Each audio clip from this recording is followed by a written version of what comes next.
Hola queridos hermanos, ¿cómo están?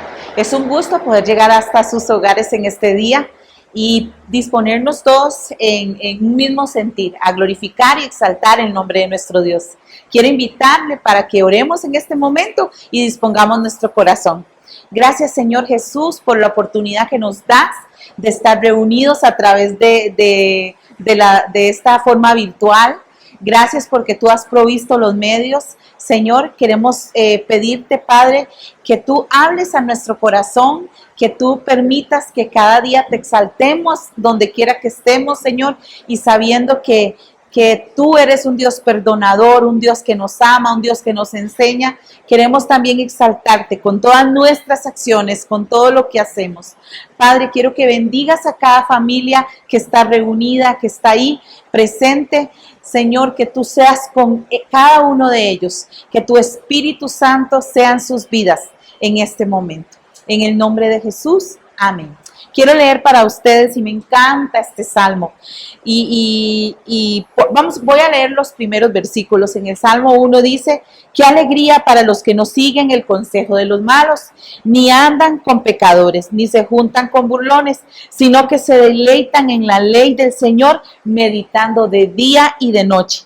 Son como árboles plantados a la orilla de un río y siempre dan fruto a su tiempo.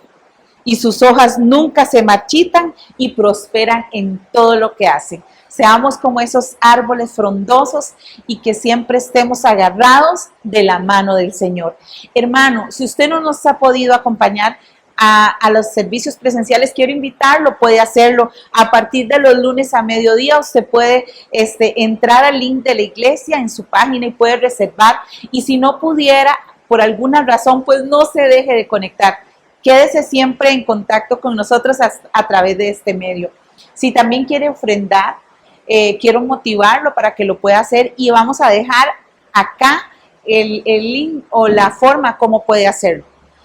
Vamos a disponer entonces en este día nuestro corazón para exaltar y glorificar a Dios a través de la música y también para escuchar lo que Dios tiene que decirnos a través de su palabra. Bendiciones, hermanos.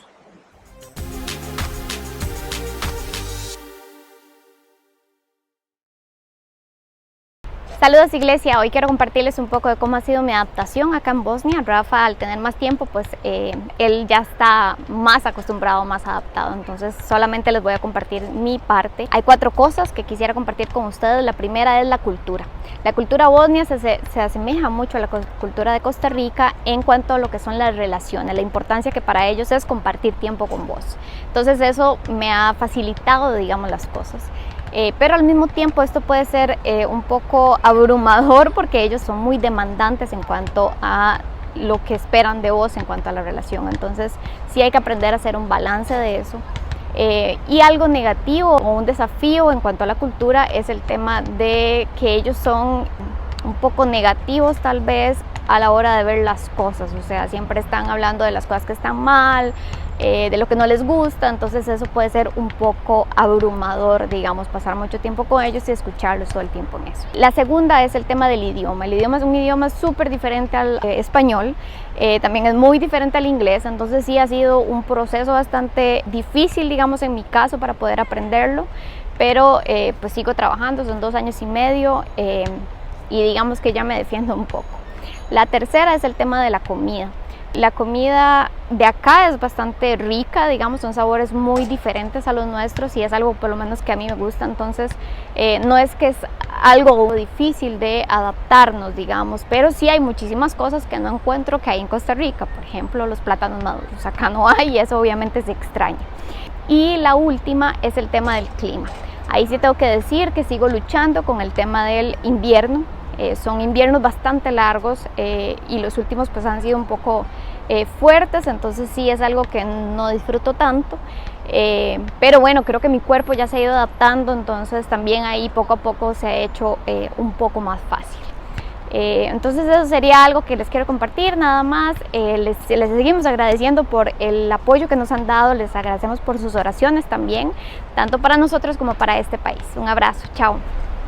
Chao. Bendiciones iglesia, les invito a orar por Pri y por Eric. Señor Jesús, te damos gracias por la vida de estos misioneros. Te damos gracias, Señor, por toda la obra que estás desarrollando allá con ellos en Bosnia y Herzegovina. Te pedimos, Señor, que los sigas bendiciendo, que los sigas llenando de sabiduría, Padre, para que ellos puedan seguir desarrollando cada uno de los proyectos que están haciendo por allá. Te pedimos también, Señor Jesús, que los sigas ayudando a ambos, más que todo a PRI,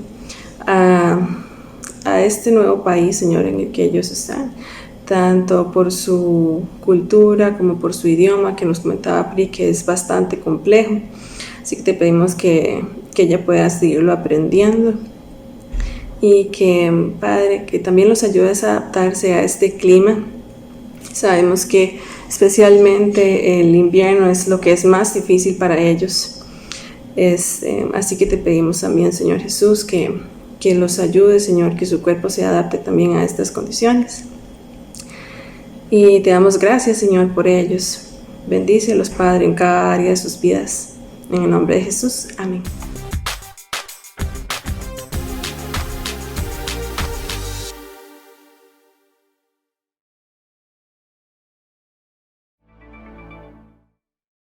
Hola iglesia, les robo un minutito nada más para darles un anuncio muy importante y es el siguiente. A partir del mes de noviembre vamos a hacer una prueba. En noviembre, todo lo que son reservas que hacemos en línea para poder venir presencialmente al templo va a cambiar. A partir de noviembre ya no lo vamos a hacer el lunes a mediodía.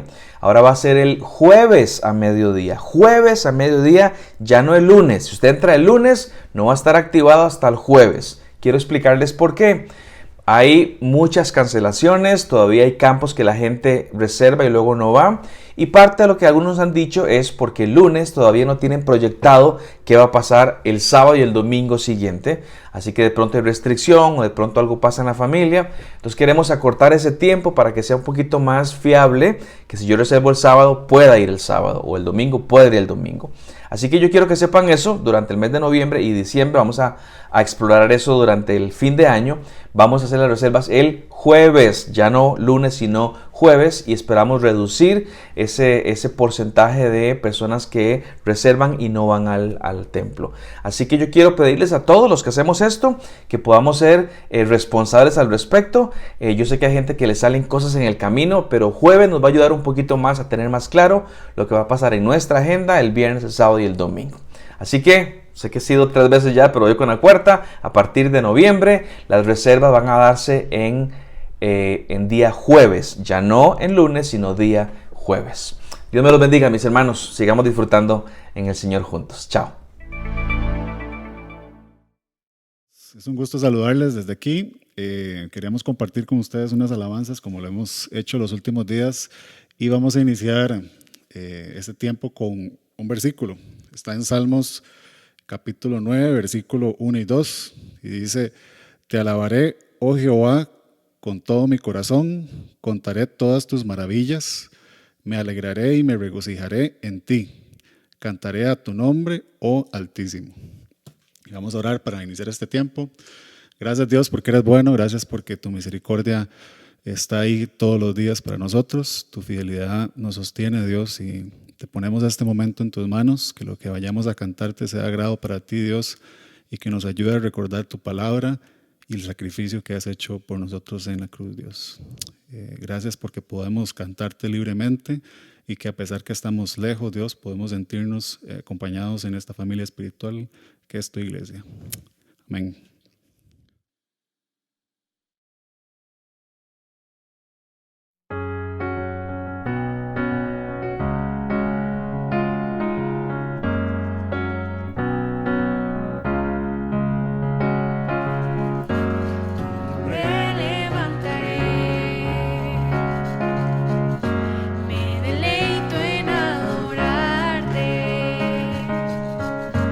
Agradezco que en mi vida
En la palabra de Dios, en Romanos 6:23, dice, pues la paga del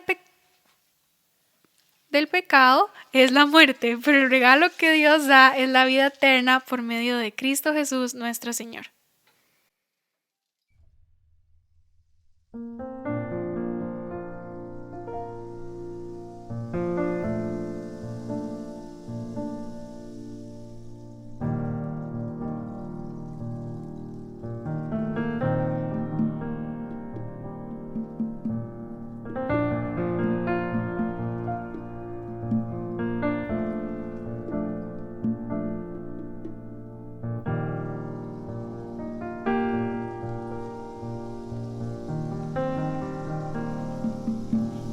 Puede ser que el bueno y justo se hizo hombre y fuera a morir por el más vil pecador, como siendo yo su enemigo, el sufrimiento en mi lugar tomó en aquella cruz y cargó mi maldad sobre él.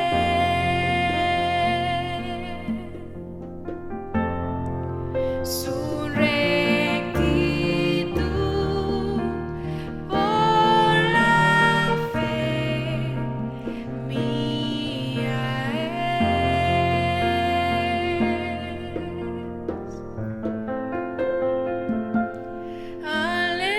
Aleluya, glorioso intercambio, oh cuán gran misterio, que por gracia salvo soy. Aleluya, gloria sea a Cristo por su sacrificio, declarado justo soy en él.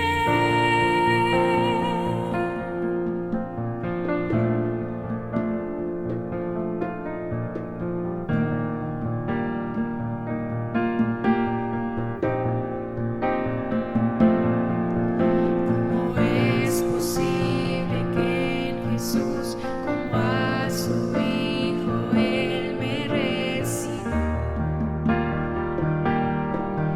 Y su nombre llevo hoy, su perfecta vida de obediencia al Padre, al yo creer, Él me otorgó y perdón me dio, pues cargó mi maldad sobre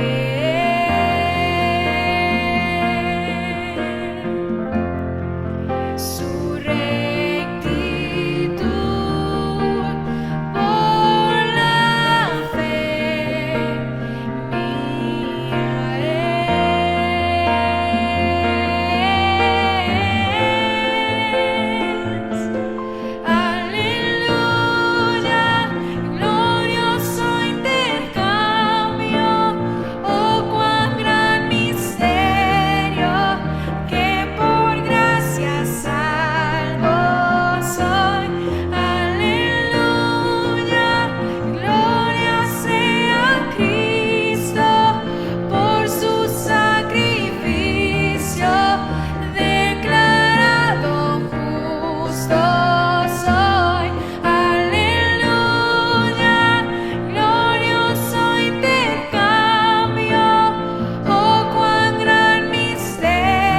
seguir a Cristo.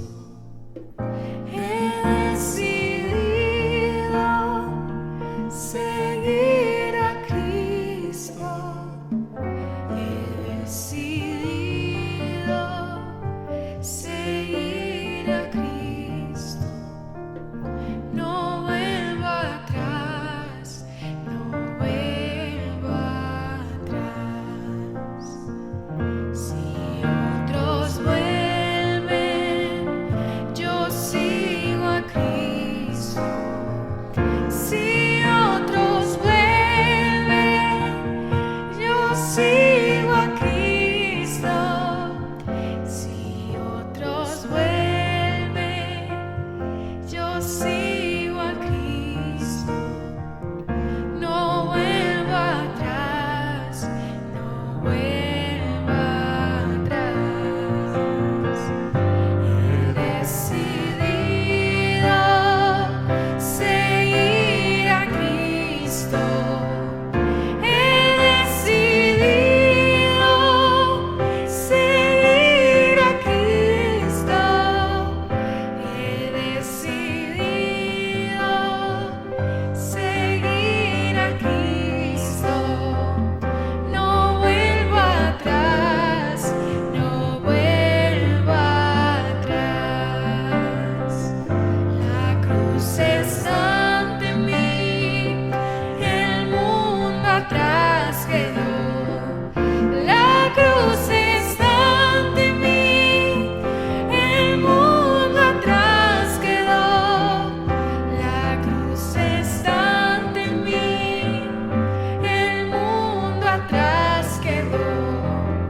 No vuelvo atrás, no vuelvo atrás. He decidido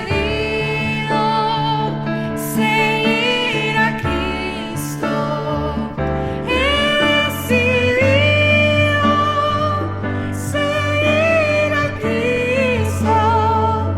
He decidido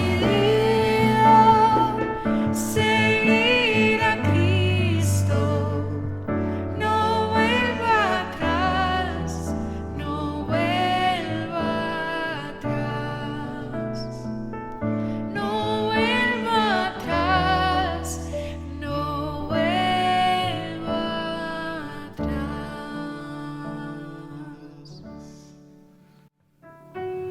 Señor, queremos en esta tarde, en esta mañana, Señor, darte gracias, Padre. Queremos darte gracias por tu fidelidad. Queremos darte gracias, Señor, porque tú nos salvaste a través de esa cruz, Señor, llena de amor, llena de misericordia, Señor. A través de esa cruz, Señor. De esa cruz que nos salvó. Gracias, Señor. Gracias por ese sacrificio y por amarnos tanto, Padre. Gracias por Jesucristo, Señor. Hoy podemos ver a esa cruz, Señor, y ver una cruz de amor. Podemos adorar y bendecir tu nombre, Señor, a través de todo lo que hagamos, independientemente de lo que esté pasando, Padre, en cada una de nuestras vidas. Lo más importante es esa cruz que nos da vida eterna a través de Jesucristo, Señor, que murió y resucitó para darnos vida eterna, Padre. Gracias, Señor. Gracias por tu amor. Gracias por tu misericordia, Señor. Te bendecimos y te alabamos, te glorificamos y te exaltamos, Señor, por todo lo que nos dejas vivir cada día.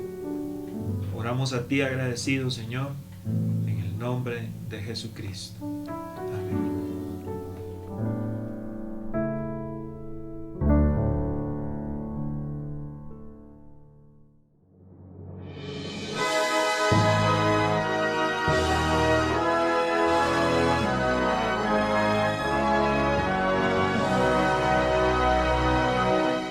En 1517 se clavó en una puerta el inicio de una revolución espiritual.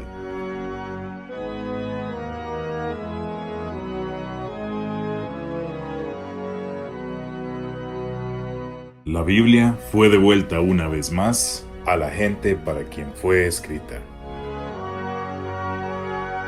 La Reforma dio paso al crecimiento de la fe individual. Como más adelante lo entenderíamos, el Evangelio nos muestra de qué manera Dios nos hace justos. Es por fe, de principio a fin. Así lo dicen las Escrituras. El justo por la fe vivirá.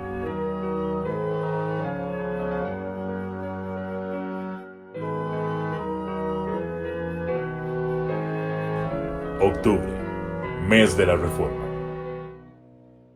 Buenas noches, mis hermanos, bienvenidos a semana 2 de este tema que tiene que ver con la Reforma y también con Romanos. Les dije que uno de los libros que más utilizaron los reformadores fue Romanos, sin lugar a dudas. No es que el libro sea más importante, pero fue el libro, entre otros libros, pero el principal que utilizaron ellos en este proceso de reforma que hicieron por la iglesia hace mucho tiempo. Así que vamos a arrancar. La semana pasada conversé un poco referente a la historia, específicamente con Martín Lutero, y esta semana quiero hablar un poco ya más del texto bíblico, así que me voy a poner un poquito denso, así que les pido que pongan atención, que encendamos todas las neuronas posibles.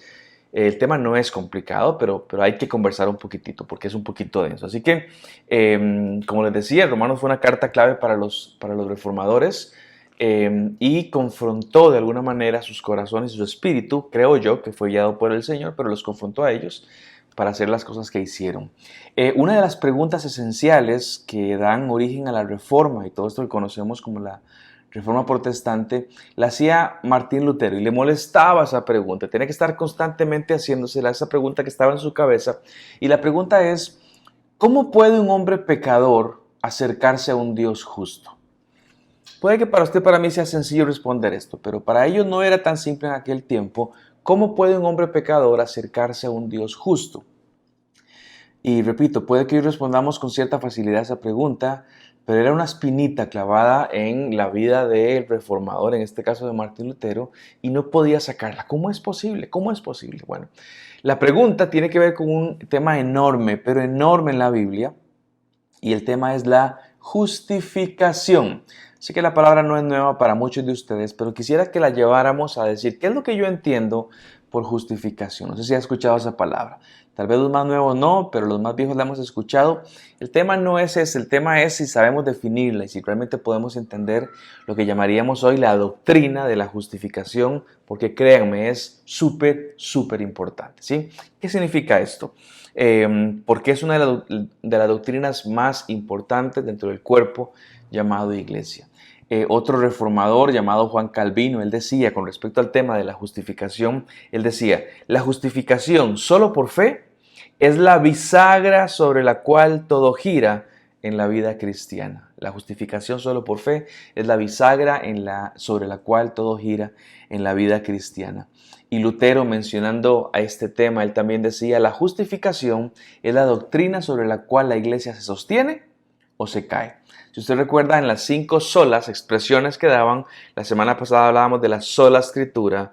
Bueno, hoy tendríamos que ver un poco de ambas, sola fe y sola gracia, que son dos también extremadamente importantes.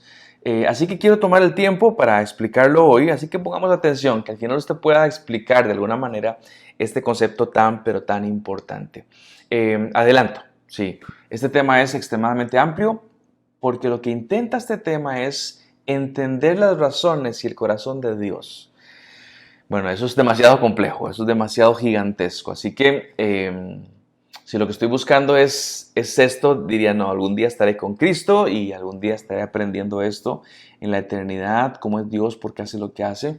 Así que yo quiero animarle, que usted pueda llenarse con una dosis de ganas por aprender y por empezar a entender a este Dios que inventó la justificación. Muy bien, les hago una pregunta ahí en casita, a ver qué me dicen ustedes. Tal vez puedan levantar su mano o no. ¿Quiénes de ustedes se consideran buenos? Y la segunda pregunta es, ¿quiénes de ustedes se consideran malos? Es muy interesante porque si yo no soy cristiano, la pregunta ¿a quién soy bueno? Posiblemente yo diga, yo soy bueno. Y si yo soy cristiano, conocedor de Cristo, posiblemente digamos yo soy malo. Y depende de qué lado estemos, tenemos concepciones diferentes de cuál es la vida. Y uno de los grandes obstáculos que tenemos en nuestra vida tiene que ver con nuestra mente corrompida. Entendemos que somos pecadores y que nuestro cuerpo está corrompido, ¿sí? Por eso envejecemos y luego morimos. Pero mis amados, también nuestra mente está corrompida, ¿sí? Por eso pensamos como pensamos.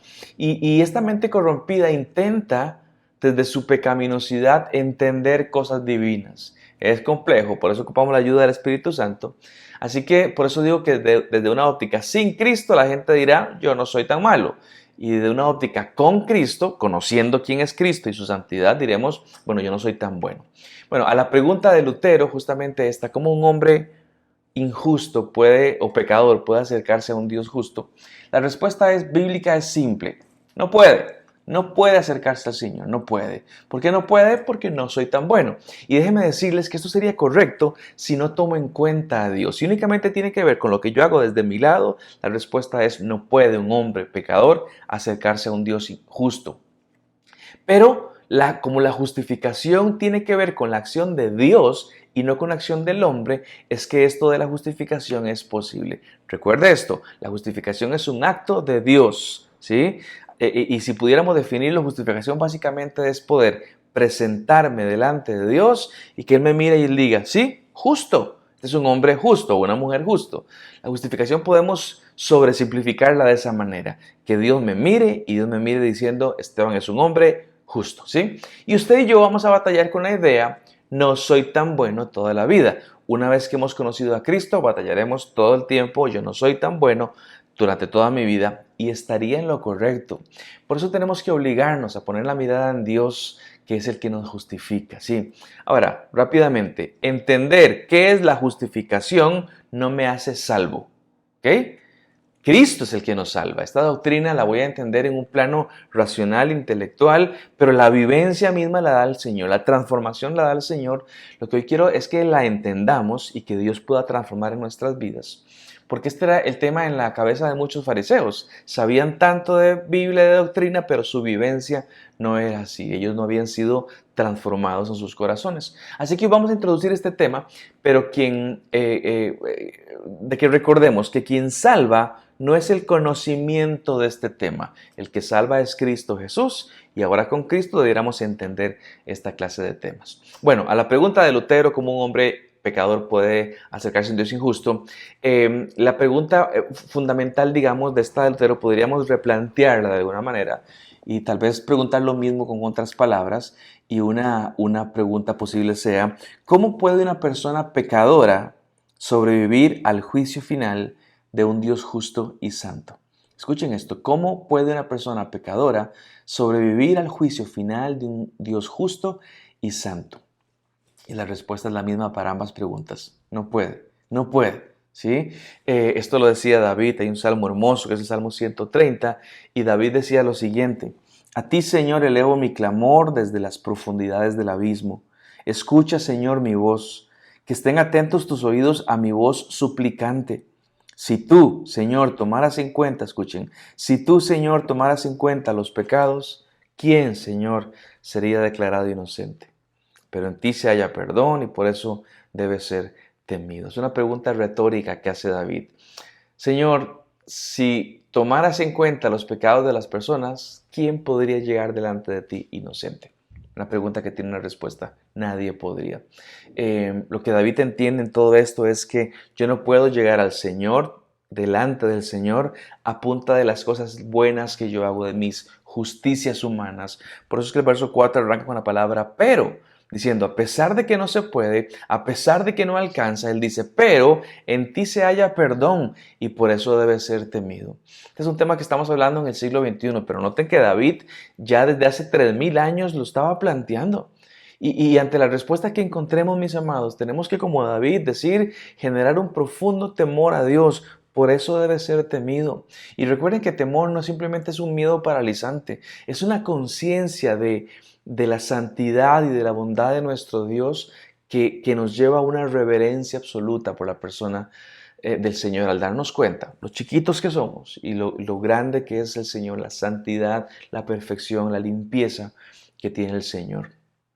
En cierta ocasión, usted posiblemente conozca a Job. Job fue un hombre característico porque es un hombre de sufrimientos, y hay una historia hermosa detrás de la historia de Job, pero en un momento un amigo de Job viene y le dice: Job, a vos lo que te pasa, lo malo que te pasa es porque no sos bueno, una especie de karma, una cosa así por el estilo. Así que tienes que hacerte bueno para que te dejen de pasar cosas malas. Así que hay que revisarse, Job. Y en la mente de Job, Job decía: sí, me parece que eso tiene sentido. A los buenos le pasan cosas buenas y a los malos le pasan cosas malas. Eso es lo que Job y sus amigos, posiblemente sus amigos, pensaban.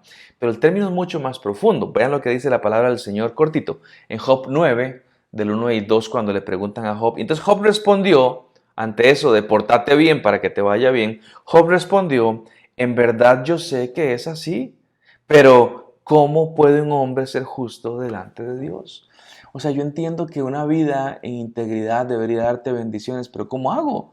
¿Cómo puede ser un hombre justo delante del Señor? Así que la pregunta es ciertísima para Job, pero en la teología de Job falta algo todavía, que en la suya y en la mía sí la tenemos. Y ese algo no es un algo, sino es un alguien. Ya lo vamos a ver. Esta pregunta podemos hacerla hoy en día, pero nos faltaría profundidad, porque he escuchado y he preguntado referente, y creo que nos falta profundidad. En una respuesta que involucra el 100%, usualmente hablamos del 5%, pero no vemos el cuadro completo. Y cuando decimos, ¿cómo puede un hombre pecador presentarse delante del Señor? La gente de pronto dice, bueno, porque Dios es bueno y me ama mucho. Es cierto, pero eso es un pedacito nada más. No, porque Dios murió en una cruz. Es cierto, pero eso es solamente un pedacito. ¿Cómo vemos el panorama más amplio a la pregunta de David, a la pregunta de Job, a la pregunta de Lutero y a la pregunta que podemos hacer nosotros hoy en día? ¿Cómo puedo yo acercarme a un Dios que es santo, que es justo, que es bueno, yo siendo pecador? Así que tenemos que pensar, bueno, Dios me justifica, Dios es el que me hace esa clase de personas. Sí, pero también Él es justicia, ¿sí? Me hace pensar cuando un papá estudió leyes y ahora es un juez y está en la corte, y de pronto su hijo, que hace mucho tiempo no ve, entra y se da cuenta que su hijo cometió un crimen al hijo que ama. Entonces está el juez, mira a su hijo y dice, yo a este lo amo y también soy el juez. Si lo dejo libre, mostraré mi amor, pero seré un juez injusto. Si lo declaro culpable y lo meto a prisión, demostraré la justicia, pero no mi amor. Entonces yo hago la pregunta con esa analogía con Dios: Señor, ¿justicia o amor? ¿Cómo lo explico? La gran mayoría me va a decir, es ambas.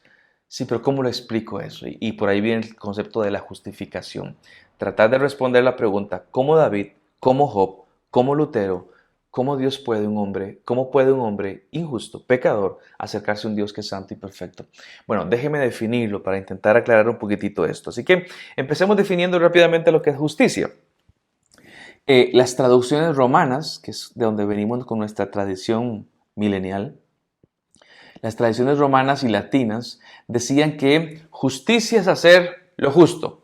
Y uno dirá, bueno, si eso es bastante obvio, más o menos.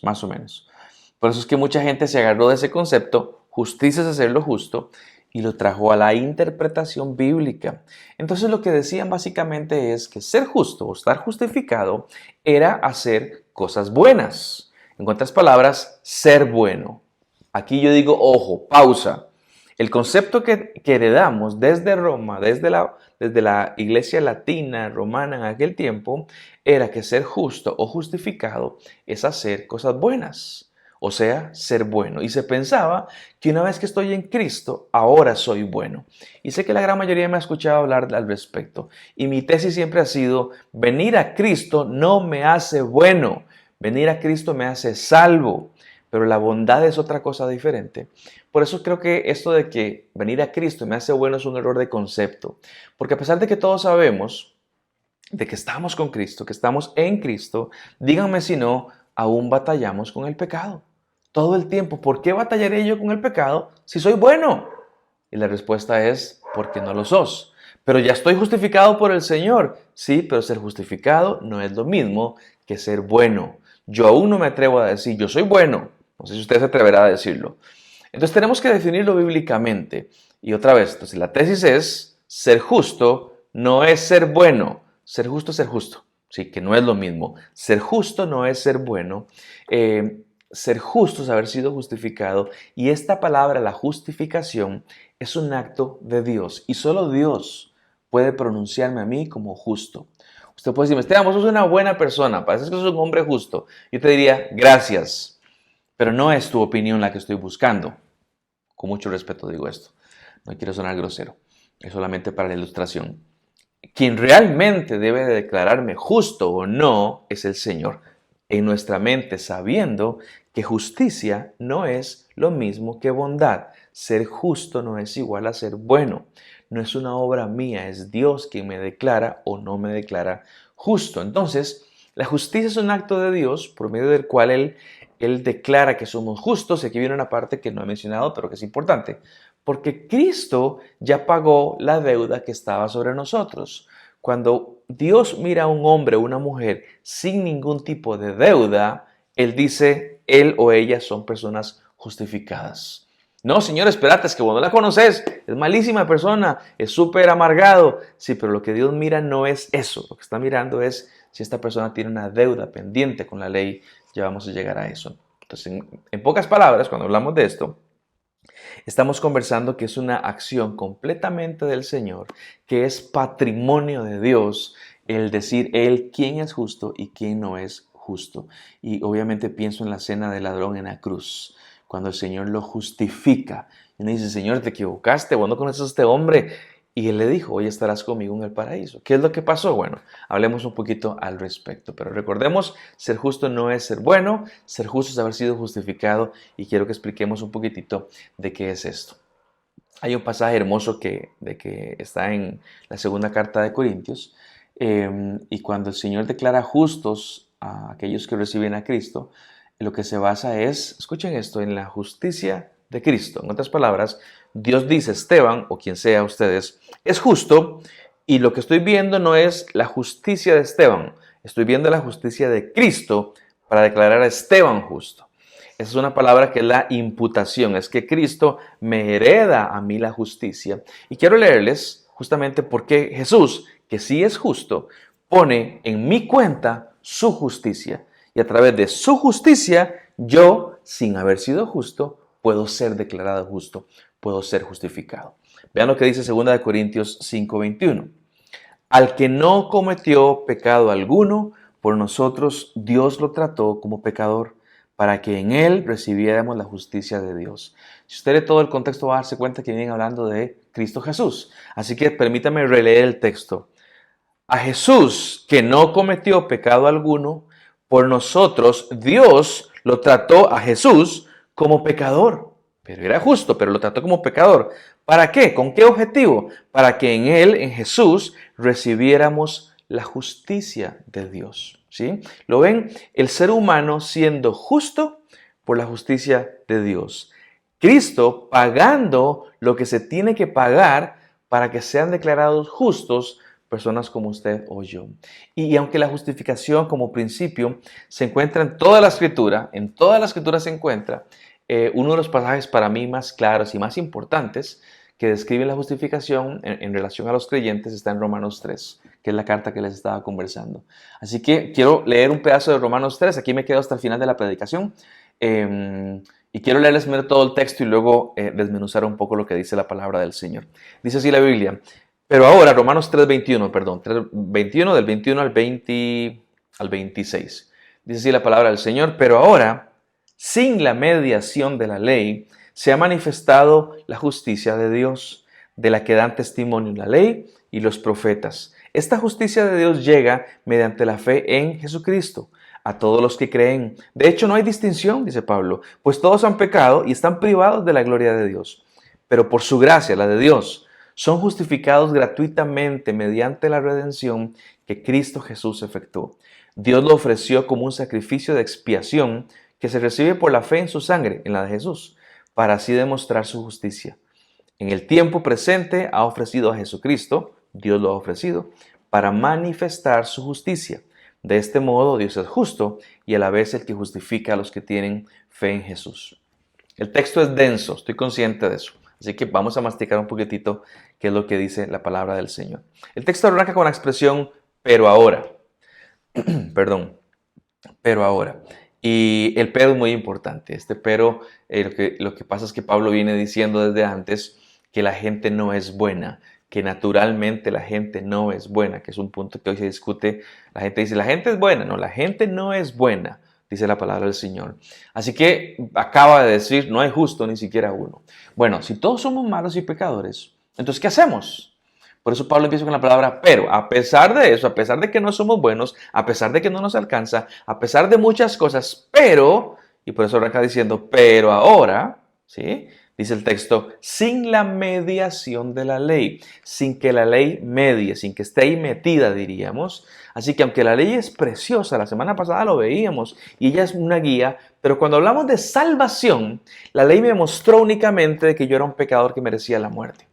Y esta ley, después de que me muestra cuál es el camino a seguir, y el camino a seguir no es ser bueno, de lo que estamos hablando, sin que la ley medie, porque la ley aquí lo que establecía era, esto es lo que hay que hacer para ser bueno, esto es lo que hay que hacer para romper la ley. Bueno, sin que esa ley medie, sin que haya que hacer cosas buenas, sin eso de que los buenos van al cielo, ya Pablo dijo que no hay bueno, dicho sea de paso. Así que saquemos de la mesa esa idea. El bueno va al cielo, no es cierto, ¿sí?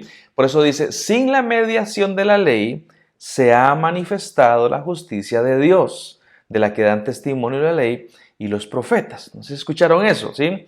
La justicia de Dios se ha manifestado. O sea que hay justicia sin que haya cumplimiento de la ley. Por eso dice, sin que la ley medie, sin la intervención, la justicia se manifestó.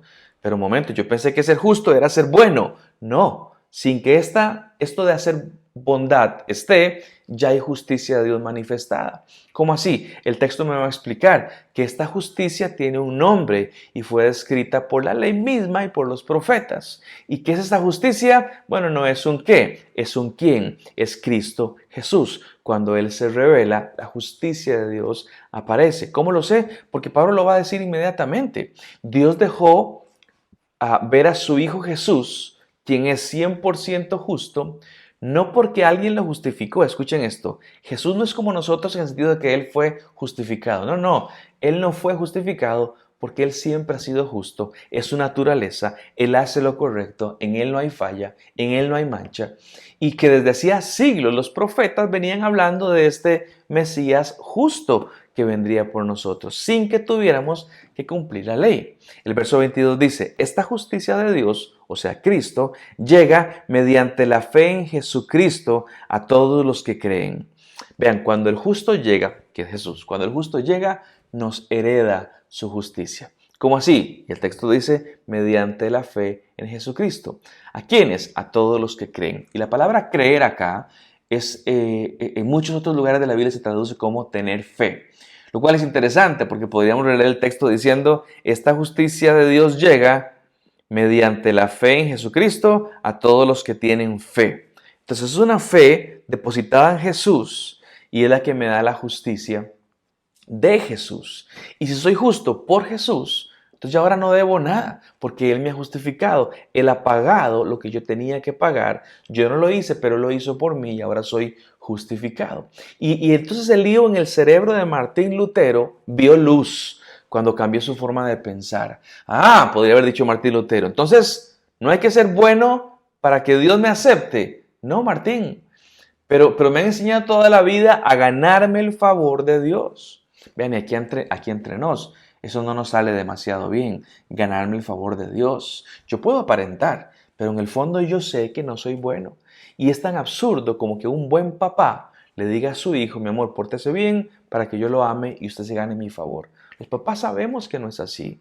Esta idea de que no hay que ser bueno para que Dios me mire y me justifique, transformó completamente todo. Y la reforma empezó, ¿sí? Esta justicia de Dios, dice Romanos, llega mediante la fe en Jesucristo a todos los que creen. La justicia llegó por Jesús si pongo mi fe en Él. ¿Y las obras? No intervienen las obras, ¿no? Arranqué diciendo sin la intervención de la ley. Vean lo que dice el siguiente versículo 22 y 23. De hecho, dice Pablo, no hay distinción, pues todos han pecado y están privados de la gloria de Dios. Qué interesante que Pablo lo que dice no hay distinción, todos somos buenos. No hay distinción, todos somos malos, es lo que está diciendo. Todos han pecado y están privados de la gloria de Dios. Y este versículo pone en evidencia a todos. Nos iguala a todos, a ricos y a pobres, a gentiles, a judíos, vean, a espirituales y a carnales. Nos iguala a todos. Todos hemos pecado y todos entramos en la categoría de injustos. Por lo tanto, todos tenemos una necesidad puntual. ¿Cuál es? Ser justificados por el Señor. Nada de lo que hagamos, mis hermanos, nada de lo que hagamos en nuestras vidas nos acerca más al cielo. Nada. Solo hay uno que es justo y que nos reconoció su justicia a nosotros. No hay distinción. Todos estamos privados de la gloria de Dios. ¿Sabe lo que es un privado? ¿Sí? Cuando vamos a un lugar y dice fiesta privada, ¿puedo entrar? No, es privada. El texto lo que dice es privada, es usted no puede entrar aquí. La gente está privada de la gloria de Dios. ¿Puedo? No, está privado de estar con Dios. ¿Por qué? Porque somos injustos. Pero repito, hubo uno en el cual si ponemos nuestra fe y nuestra confianza nos da acceso a esa gloria, ya no va a ser privada. Verso 24 dice, pero por su gracia son justificados gratuitamente mediante la redención que Cristo Jesús efectuó. La gracia de Jesús, mis amados, el regalo que no merecemos, nos hace ver justos. Fue algo gratis. El texto habla de gratitud, de gratuitamente, hecho completamente por Dios. ¿Cuál es mi parte? ¿Qué tengo que hacer yo? ¿Qué tengo que poner yo? Nada. A esta fiesta privada, voy a tomar la analogía, ¿qué tengo que llevar? Fresquitos, comidas y demás. Nada. Todo lo va a hacer el Señor. Es gratuito para vos. Yo fui, increíble que pensemos en esos términos, yo fui el objeto de su gracia, vos fuiste el objeto de su gracia, donde su amor, donde su justicia se vieron manifestadas. El texto dice que fue Jesús el que hizo algo, no nosotros. Ahí entendemos aquella mezcla, cómo puede amar y a la vez ser justo, cómo puede un juez mirar a su hijo que está cometió un delito y decir, ¿cómo lo amo? Y soy justo a la vez. Bueno, el juez no puede, pero nuestro Padre Dios sí puede y se vale de Cristo Jesús, nuestro Señor. Por eso el verso 25 dice, Dios a Jesús lo ofreció como un sacrificio de expiación que se recibe por la fe en su sangre para así demostrar su justicia. Vean, expiación significa reparación o satisfacción. Y es que la justicia exige que si alguien rompe la ley, se debe de pagar, así de sencillo, se debe satisfacer las demandas de esa ley. Y la ley demanda que la gente muera si ha pecado. Y Jesús vino y cumplió esas exigencias, reparó expiación, reparó el daño que había cuando Él pagó por los pecados del mundo. ¿Y cómo pagó? Con su muerte en la cruz. Por eso es tan relevante que Él muriera. No es simplemente me hago el tonto y perdono todo. No, tiene que pagar a alguien para que la justicia que viene de Dios quede satisfecha. Y así entonces Dios es justo porque alguien pagó y también es amor porque nos rescató, porque así demuestra justamente estos dos elementos, justicia y amor. El verso sigue diciendo, en el tiempo presente, en el hoy de Pablo, hace 2000 años, en el tiempo presente ha ofrecido a Jesucristo para manifestar su justicia. De este modo Dios es justo y a la vez el que justifica a los que tienen fe en Jesús. Esta es una escena muy hermosa, quiero explicarla brevemente, porque lo que hace es que Dios presenta a su Hijo como el justo. Este es mi Hijo amado, decía cuando fue bautizado. Ustedes no han visto nada igual. No han visto un hombre que sea completamente justo. Este es mi Jesús, ¿sí? Así que este Jesucristo es justo y como este justo es llevado a la cruz, cumpliendo así que el Padre también es justo porque la exigencia de la ley se cumplió. O sea, el Padre es justo porque cumplió la ley, la justicia. ¿Cómo la cumplió? Mandando a Jesucristo, ¿sí? Cuando Él muere en la cruz. Y la conclusión de Pablo es, de este modo Dios es justo porque Jesús cumplió el pago. Y a la vez, ¿el que justifica? Porque fue Él quien dio a Jesús a la humanidad. Dios es justo, sí, porque cumplió la ley. Y además es amor el que justifica porque envió a Jesús. No sé si me estoy explicando bien. Ambas acciones, mandar a Jesús muestra su amor, para que Él muera en la cruz, muestra su justicia. Y uno dirá, qué malo el Padre con el Hijo. No, el Hijo obedeció y el Hijo al final fue resucitado en gloria. Así que es un tema más que de castigar a alguien, es un tema de amor por nosotros, sabiendo que Jesús podía hacerlo y lo hizo. ¿Sí? Y el texto dice, ¿para quién? Para cualquiera. Y dice, a los que tienen fe en Jesús. ¿Y qué era esto de fe? Bueno, la palabra fe es la misma que utilizó Juan cuando dijo, para que todo aquel que en Él cree no se pierda, mas tenga vida eterna. Para que todo aquel que en Él cree, esa palabra creer es la misma que usó Pablo, cuando dijo a los que creen o a los que tienen fe. Entonces yo puedo utilizar creer en Romanos o puedo utilizar fe en Juan. Puedo decir, de este modo Dios es justo y a la vez el que justifica a los que creen en Jesús. O puedo decir en Juan, para que todo aquel que en Él tenga fe no se pierda, mas tenga vida eterna. ¿Sí? El punto acá, fe o creer, que se usa indistinto en este pasaje, es que es para aquellos que han depositado su confianza absoluta en la persona de Jesús. Para estos son los que pueden recibir la justificación, a los que han depositado su fe absoluta en Cristo Jesús. Por eso no hay justificación sin Jesús. No hay. Es así de sencillo. Una linda espiritualidad no te justifica. Hábitos sanos no te justifican. Inclusive una sana teología no te justifica. Solo Jesús justifica. Todo lo demás viene después. Pero Jesús es el que justifica y luego viene todo lo demás. Pero es en Jesús y por Jesús que el Padre nos reconoce como justos. Cuando yo voy delante del Padre y digo, Señor, vengo a presentarme a ti como justo, yo no voy solo, no puedo ir solo. Jesús viene conmigo. Y el Padre me mira y mira a Jesús, sabe lo que Jesucristo hizo. Justo, Esteban. ¡Wow! ¡Qué bueno que soy! No te engañes, Esteban. Vos no sos bueno. Justicia y bondad no es lo mismo. Te dije justo porque no debes nada. ¿Y por qué no debo nada? Porque Jesucristo lo pagó. Así que te amo porque te envía Jesús. Y también soy justo porque Jesús pagó en la cruz por vos. Y es una obra de Dios esto. ¿Quién puede jactarse? ¿Quién puede jugar de vivo? Nadie. Somos justificados. Pablo dijo, no hay distinción. El superespiritual y el supercarnal son pecadores los dos. Somos justificados, somos declarados justos al momento de nuestra salvación. ¿Escucharon esto? Somos declarados justos al momento de nuestra salvación. La justificación, mis hermanos, no me hace bueno. La justificación declara que soy justo. Aún batallo con el pecado.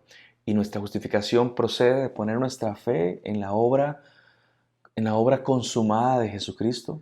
Su sacrificio de Jesús cubre nuestro pecado, permitiendo que a través de Él Dios nos vea como maduros, como perfectos y sin culpa. Yo digo, wow, ¿cómo es que Dios me mira sin culpa? Para mí eso es glorioso. Bueno, es por la obra de Jesucristo.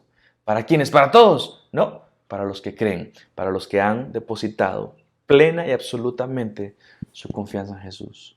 Y como somos creyentes en Cristo, Dios ve la propia justicia de Cristo cuando nos mira a nosotros.